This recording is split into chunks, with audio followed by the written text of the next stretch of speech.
Over the weekend, we saw a very interesting moment of diplomacy off mic. It was actually on mic, off camera. John Kerry, Secretary of State, talking to one of his higher-ups, suggesting that Israel is not just doing a pinprick operation, as he called it, or a pinpoint operation, as he called it, but there are Israeli citizens that are dying, and he feels the need to get over there. What he was doing was criticizing Israel's response to what is taking place over in Gaza. I think that John Kerry tipped his hand. I think he tipped the hand for the entire administration. I don't think the administration supports Israel at all. I think that John Kerry was right in some of what he said. He was criticizing Israel when they say that this is just pinpoint operations that we're doing, when it's much more than that.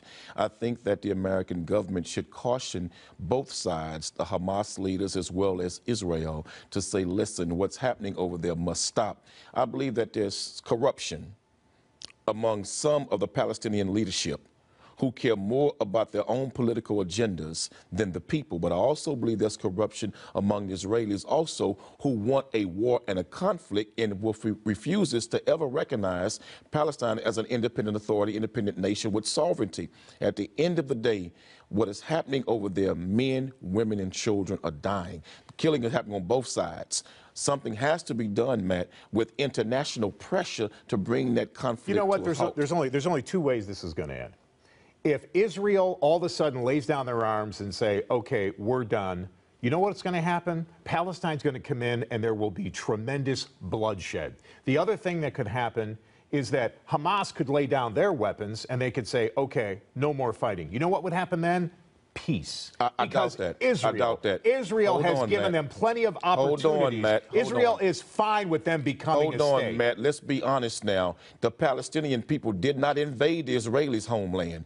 The Israelis invaded the Palestinians' homeland and illegally took their land and confiscated it. Since the very beginning of Mesopotamia, there has always been a Jewish state. Always. There has never been a Palestinian state. But Matt, it is wrong for someone to say the Bible gives us this land, so we're going to take it because it is a religious edict that we have it. The Palestinian people were there.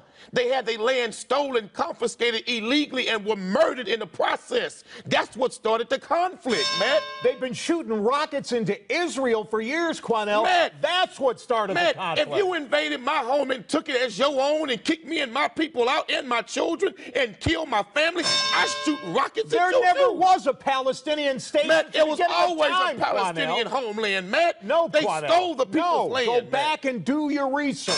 Go back and tell the Israelis, share the land, but don't steal it. You've